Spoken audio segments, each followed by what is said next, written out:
monde, c'est Noé de la chaîne Evanement.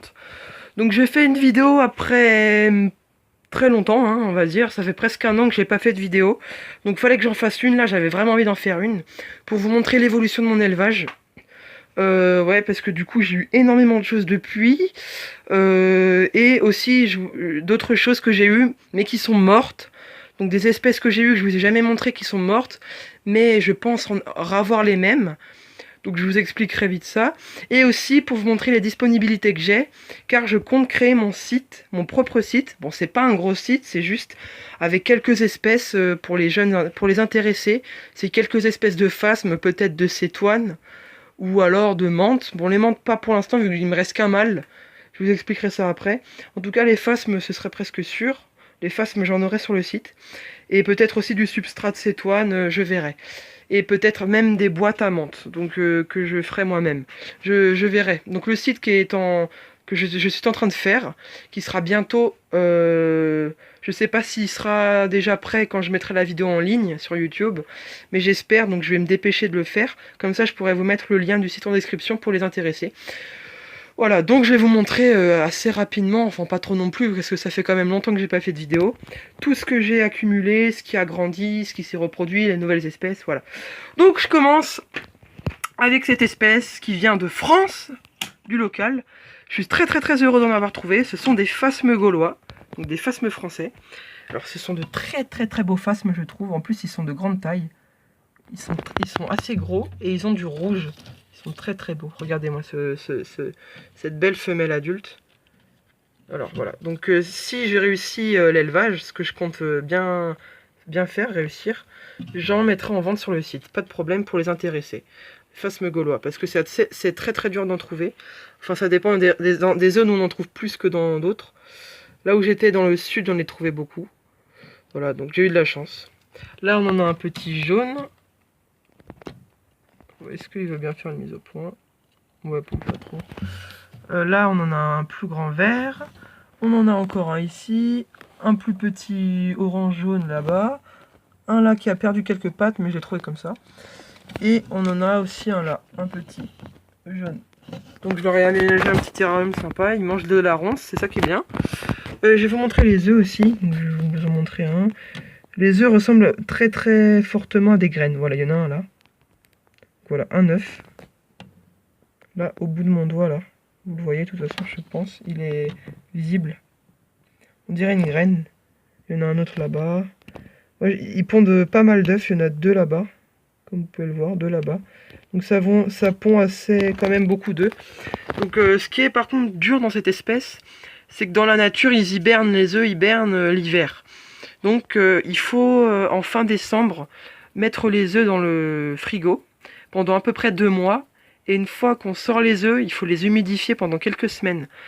Car si ils n'ont pas l'hibernation dans le frigo, si je les mets pas, ça cassera comment dire, leur métabolisme naturel et ça les tuera tout simplement.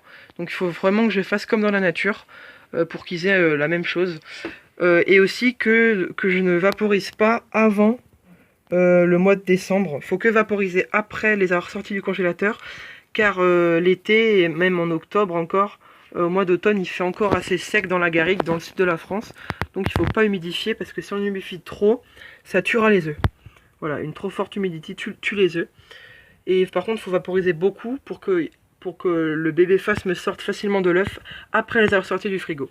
Voilà, donc c'est assez compliqué, mais je pense réussir, je l'espère en tout cas, parce que je trouve c'est super espèce. Joli en plus, voilà, super. Alors là, on a une petite carte du site que j'adore. Donc ebugs.eu, je pense, vous le connaissez tous. Julien, de Phasmomaniac, de la chaîne Phasmomaniac. Franchement, là, je lui ai acheté pas mal d'insectes et de 1000 pattes, c'est super. Franchement, rien à dire, aucun problème. Voilà, donc après, je vais passer aux Heteropteryx dilatata. Donc là, pareil, vous connaissez. Hein. Je vais pas les sortir, je vais vous les montrer comme ça. Là, on a une grosse femelle et quelques mâles. Deux grosses femelles. Alors, j'ai un petit problème avec elles, je ne sais pas trop pourquoi. Mais mes femelles adultes ont loupé toutes leurs mues. Alors là, ça se voit pas. Mais j'en ai une qui a loupé, une qui a les pattes tordues. Une autre qui lui manque carrément une patte. Et sinon les autres sont très bien formés, sauf les ailes qui sont Il manque, voilà, par exemple, voilà, celle-là. Celle-là, elle est très très bien formée, aucun problème, sauf une aile qui malheureusement n'est pas venue. Donc vous voyez, c'est dommage parce qu'il lui manque une moitié d'aile, mais à part ça, elle est en forme, elle mange, elle pond des œufs, elle va bien. Donc voilà, les mâles par contre sont très très bien muets. Il y en a une là-bas de femelle aussi. Donc voilà, pas, aucun problème. Alors je peux vendre sur les sites un couple, mais seulement un, parce que j'en ai plus trop non plus. Avant j'en avais beaucoup plus. J'ai eu beaucoup de femelles qui sont mortes durant la mue adulte, car elles ont mal mué justement, et sont tombées au sol, et elles sont mortes au sol. En fait, elles sont mortes dans leur mue. Donc j'ai pas mal eu de pertes à cause de ça. Donc là, elles sont là, ça y est, j'ai que des adultes, il me reste que des adultes. Je crois, non, peut-être là-bas une subadulte, non, une adulte. Donc si ça intéresse quelqu'un, un couple, ou sinon un couple avec un mâle. Donc ça fera une femelle et deux mâles. Ou alors seulement un mâle. Si y en a qui veut que des mâles, il n'y a aucun problème. Des mâles, j'en ai beaucoup. Je peux lui en donner deux, même peut-être trois. Par contre, une femelle, une seulement. Donc un couple avec un mâle, ou sinon que des mâles. Si ça intéresse quelqu'un. Voilà. Donc les Heteropteryx, bon voilà, ça va. C'est ma, je crois, troisième génération. Là, c'est la première génération qui me fait des mauvaises mues, je sais pas pourquoi. Espérons que ça ira mieux. Maintenant, je vais devoir attendre quelques années. Au moins 2 ans, 1 an et demi, pour avoir les œufs qui éclosent, si tout se passe bien. Voilà, donc les Heteropteryx, bon, pas grand chose à dire.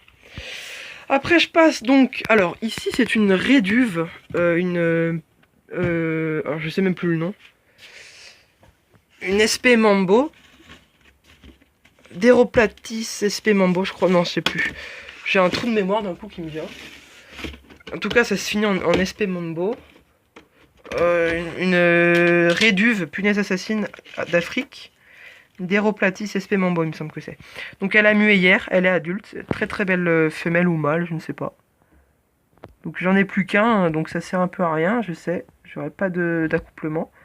C'est dommage. Voilà, donc elle est très jolie. Très belle couleur.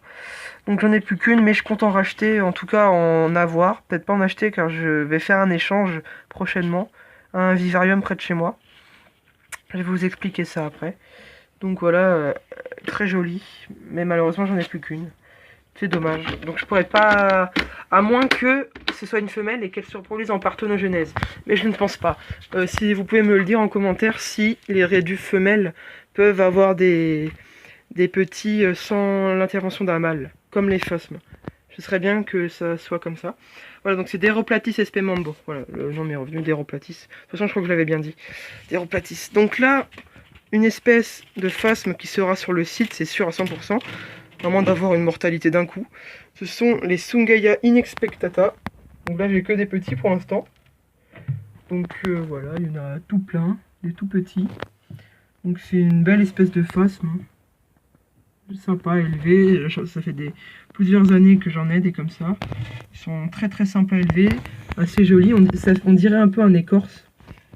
C'est assez sympa. Ils sont pas agressifs, ils sont pas dangereux. Ils se reproduisent assez bien, même très bien, très facilement. Pas besoin d'énormément de place non plus. Enfin voilà, rien à dire sur les petits Sungaia inexpectata qui seront en vente, pratiquement sûr. Un petit là. Donc là par contre j'ai que des femelles. C'est pareil, ça se reproduit sans l'aide d'un mâle. C'est ça qui est bien, mais d'un côté peut-être pas. Parce que du coup certaines espèces peuvent disparaître, notamment le phasme français. Car sans l'intervention de mâles, ça peut engendrer des malformations. Voilà. Après on a ici donc une autre espèce de phasme qui sera en vente sur le site. Pratiquement sûr. Même sûr à 100%, à moins d'avoir, comme dit, d'un coup une mortalité. Alors là, on en a une femelle assez grande. Donc ce sont les Ramulus nématodes bleus. Ils sont bleus, mais je ne sais pas ce qui se passe. Cette génération-là, je n'ai eu aucun mâle. Je n'ai eu aucun mâle, que des femelles. Et je pense pouvoir l'expliquer. La dernière génération que j'ai eue, il me restait, je crois, 2 mâles bleus. Et les mâles sont morts avant de pouvoir s'accoupler. Du coup, ça a été que des femelles. Et les femelles sont vertes. Petits sont rayés, gris rayés. Et après, ils deviennent verts. Grands et verts. Donc franchement, j'ai plus de mâles. C'est dommage, mais c'est pas si grave que ça. Parce que bon, les femelles sont quand même très très belles. Donc si quelqu'un est intéressé pour des femelles vertes, il n'y a aucun problème. Les femelles seront sur le site. Donc là, un petit qui est sur moi. Voilà. Regardez, là, une grande femelle, là-bas. Je vais vous montrer à peu près la taille d'une femelle adulte. Voilà, donc là, une femelle adulte. Donc c'est un grand phasme. Voilà, c'est justement pour les intéresser. Romulus nématode bleu. Bon, par exemple, du coup, j'ai plus de bleu, vu que j'ai plus de mâles. Il n'y a que les mâles qui sont bleus. Mais du coup, il me reste que des femelles. Mais comme dit, c'est quand même intéressant d'avoir des femelles, car c'est quand même joli comme espèce de phasme. Même s'ils sont pas bleus, les femelles sont vertes et assez grandes en taille. C'est assez sympa avec des petites cornes sur la tête, là. Légère petite corne. Pas de mise au point. Voilà, donc les Ramulus nématode bleu, bon voilà, c'est une espèce que j'ai depuis longtemps. Là, je commence à avoir des naissances, c'est très humide. Dans le fond, c'est pas trop normal ça. Mais parce qu'en fait, j'étais en vacances pendant presque 2 mois.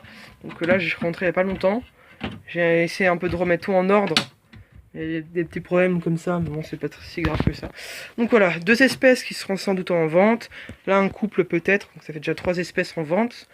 Le couple, là, comme dit, c'est pas dit, mais je pense un couple, ça peut pas poser de problème. Et cette espèce que j'aimerais vraiment vendre. Mais si, d'abord, il faut que je réussisse l'élevage. Donc il faudra attendre le janvier pour savoir si ça a marché ou pas. Ok, donc là, je vous ai fait les phasmes. Là, je vais vous faire donc mon serpent. Donc voilà, beaucoup m'ont critiqué sur ma vidéo unboxing serpent. Sur mon premier serpent, beaucoup m'ont critiqué et je peux comprendre. J'étais pas assez... Je connaissais pas assez de choses sur le serpent. Maintenant, je connais beaucoup de choses. Je sais... Parce que moi, je suis surtout dans les insectes et invertébrés. Mais maintenant, j'ai un reptile, je sais m'en occuper. Il a tout ce qu'il lui faut. Donc déjà, il a un gros terrarium, 45, il me semble. Donc un grand terrarium avec une cachette point chaud et une cachette point froid. Des plantes pour grimper. Une lampe à UV, B, il me semble. Tapis chauffant, gamelle d'eau, du copeau, il fallait tout ce qu'il lui faut. Donc je vais vous montrer un peu comment il va. Le petit Léo, parce que je l'ai baptisé Léo. Donc là il va très bien, regardez, il est là-bas. Il fait trembler sa queue quand il est pas content. Il est très joli. Après il y en a peut-être qui n'aiment pas les serpents, mais moi je l'aime beaucoup, mon petit serpent. Donc là il va faire 1 an. Ça fait 1 an qu'il est dans ce terrarium, car beaucoup de gens m'ont critiqué parce qu'il était dans un terrarium trop petit. Ce que je peux comprendre quand il était petit. Terrarium trop petit. Là, je lui fais peur, le pauvre. Bon, maintenant, je ne l'ai pas laissé beaucoup dans la fauna box. Donc voilà, là, il vit sa vie. Il mange très bien, il n'y a aucun problème. Juste, est-ce que quelqu'un peut m'expliquer? Il me le fait plus beaucoup, mais il me le faisait assez. Quand je lui donne des souriceaux congelés, donc sa nourriture, avant de l'attaquer, en fait, il le sent. Il va s'approcher du souriceau, le sentir. Et seulement, il va le manger, mais doucement. Il va juste ouvrir la bouche et le prendre. Alors que normalement un serpent ça doit faire une attaque rapide. Mais là il me fait de moins en moins ça, maintenant il me fait quand même beaucoup d'attaques. C'est-à-dire d'un coup il prend le souriceau. Mais si quelqu'un peut quand même m'expliquer, regardez là ça bouge. Quelqu'un peut quand même m'expliquer pourquoi il faisait ça. Ce serait sympa. Il est dans les copeaux là, il aime beaucoup se cacher dedans.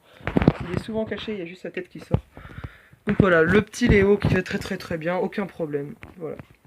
Après, je passe donc aux 1000 pattes. Donc, pareil, si je réussis l'élevage, ce sera en vente sur le site. Donc là, on a des Chirostreptus SP, il me semble.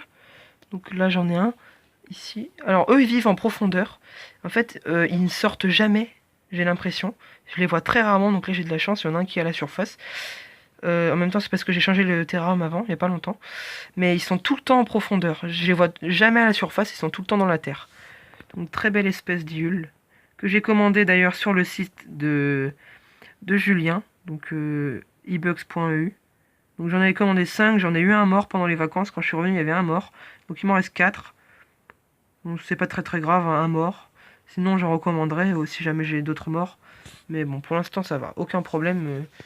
Super espèce d'Iule, donc il n'y en a pas là, non.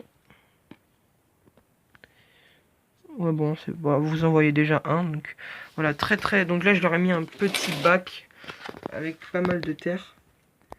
Avant je les avais mis dans un bac comme ça, mais c'était trop gros, et ils se mettaient vraiment dans les coins, dans le fond. Ils se faisaient des genres de bulles, de galeries, et je les voyais jamais. Donc là, voilà, je leur ai pris exprès de la terre. Donc en fait, c'était un arbre en décomposition totale. Donc ça, c'est un arbre. Là, actuellement, j'ai un arbre dans ma main. L'arbre était totalement en décomposition, donc ça faisait du terreau. Donc le terreau est super pour les mille pattes. En fait, je sais pas si ce terreau va aux cétoines, parce que c'est de l'arbre en décomposition. Mais c'est carrément du terreau maintenant, c'est même plus de l'arbre, hein, c'est de la terre. Je sais pas si ça va pour les cétoines. Je pense que ça va pour les dynastes et les lucanes, les mille pattes également. Alors que les cétoines, je ne sais pas trop si ça va pour eux. Je sais pas. Mais je pense que oui, parce que les mille pattes et les cétoines, ils ont à peu près le même terreau. Voilà, là il va peut-être se dérouler. Je fais une petite coupure en attendant qu'il se déroule. Ah bah voilà, c'est même pas besoin. Parce que j'aimerais vous montrer comme ils sont beaux. Et là, ils se déroulent. Donc très très très beaux mille pattes. Ils sont pas très très très gros, hein, comme vous pouvez le voir, ils sont pas énormes. Moi, c'est quand même, j'aime beaucoup cette espèce parce qu'ils ont des belles couleurs. Donc Chirostreptus sp, il me semble, moi je suis sûr que c'est ça pratiquement. Voilà, donc un petit bac, voilà, ils vivent leur vie, ils vont bien. Très bien. Après, donc là, il me reste un mâle, un gigas. Voilà, un mâle, un grand. C'est mon dernier, la femelle est morte il y a quelques temps. Ils viennent encore de la bourse de papillon, ou même non, de reptilion, mais ça fait 2 ans. Je crois encore que ça fait 2 ans que je l'ai. Donc voilà, et j'avais aussi acheté d'autres mille pattes orange, assez grands. Assez grands. Je vais vous montrer une photo là qui va s'afficher. Une petite photo qui s'affiche, voilà, comme ça vous voyez un peu à quoi il ressemble. En fait, j'ai une question à vous poser pour les abonnés les plus attentifs et qui s'y connaissent. J'ai eu des bébés dans le bac de ces mille pattes orange, des tout petits bébés orange, et je ne sais pas si ce sont soit les bébés des adultes que des mille pattes géants, soit ce sont des petits mille pattes de forêt, tout simple, que j'ai ramassé en ramassant le substrat. Mais je pense pas que ce soit des mille pattes simples de forêt. Je pense que ce sont vraiment les petits. Mais j'aimerais une confirmation de la part d'un expert ou de quelqu'un qui s'y connaît en mille pattes. Donc là, le mâle, bon, il vit sa vie. Hein. Il va pas vivre très longtemps encore. Je le sais parce que je l'ai touché. Il commence à être tout mou. Son corps, d'habitude, c'est un mille pattes, c'est dur et c'est assez dur de le dérouler. Là, son corps commence à être tout mou et il part dans tous les sens. Ça indique qu'il est près de sa mort. Enfin, voilà, à la fin de sa vie. Bon voilà, ça, ce sont des choses qui arrivent. Hein. J'en reprendrai sans doute des gigas ou alors une espèce qui ressemble, qui a à peu près la même taille. Je vais tout de suite vous montrer les petits dont je vous ai parlé, et orange. Donc je les ai gardés, hein, j'avais pas envie de les jeter si jamais ce sont vraiment les petits des grands. J'espère, je ne vais pas les jeter. Donc voilà, là, il y en a. Donc je vais vous remettre la photo, juste j'en prends dans la main et je vous remets la photo d'un adulte et comme ça je pourrais avoir votre avis sur si c'est un mille pattes de simple de forêt ou alors un bébé géant. Espérons qu'il y ait une mise au point. Allez, mise au point.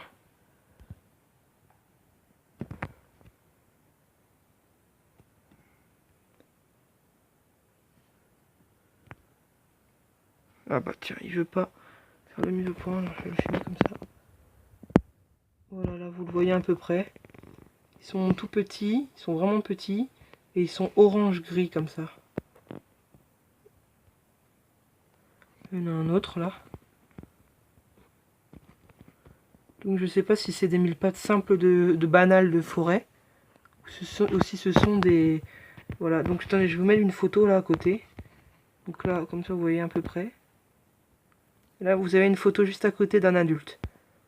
Donc je sais pas, voilà, là, si c'est un... Ah tiens, un petit gloméris. Donc voilà, je mets une photo à côté et à vous de me dire si oui, ça correspond ou sinon, si c'est de simples mille pattes de forêt. Voilà. Le bois. Et je les remets. Donc là, je vous ai montré les mille pattes. Et maintenant, c'est au tour des cétoines.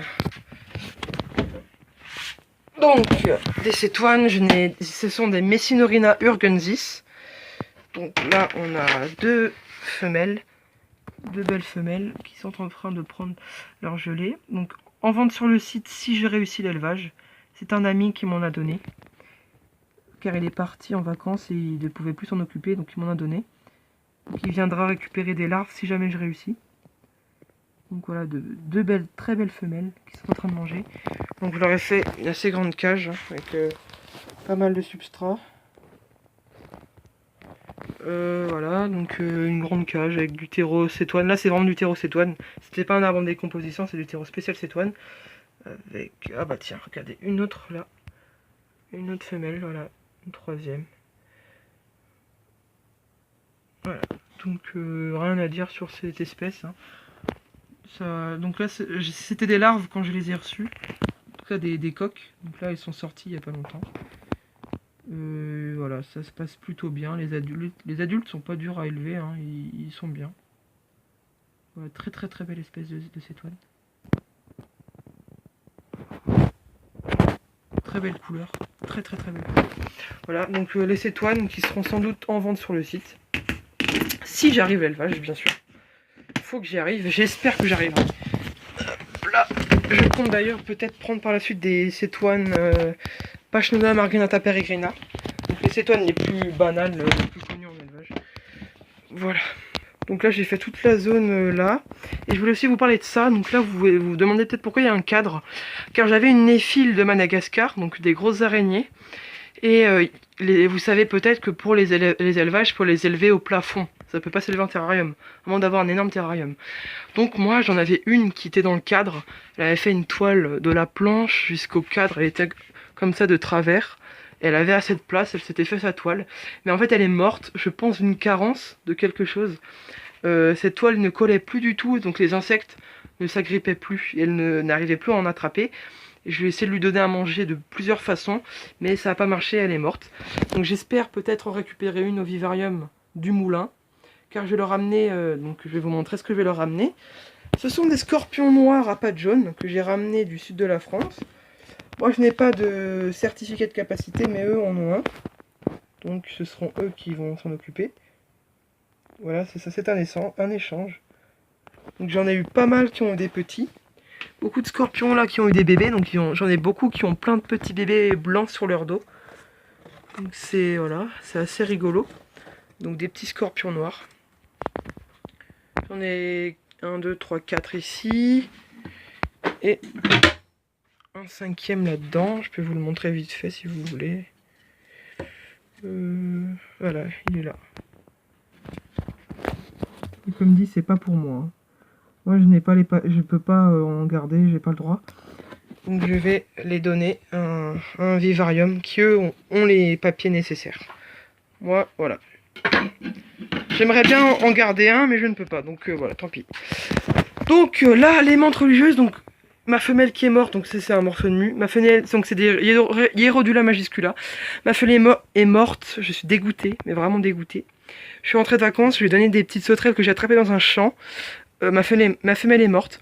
On m'a dit que c'était sans doute parce qu'il y avait des pesticides, et c'est vrai, il y a beaucoup de pesticides autour des champs. Vu que j'habite en Alsace, une région où il y a beaucoup de champs, et j'habite en plus dans la campagne. J'ai un champ, il a même pas quelques pas il est en face de ma rue, il y a plein de pesticides, donc ça doit être ça sans doute. Et là j'ai un petit mâle, au fond. Le mâle qui a survécu. Et donc comme dit, qui me sert à rien. Voilà, mâle d'Hierodula. Donc j'ai une plante dedans qui pousse très bien. Voilà, donc comme dit, c'est dommage, mais bon, je pense en racheter pareil des Hierodula, parce que j'aimerais vraiment réussir l'élevage.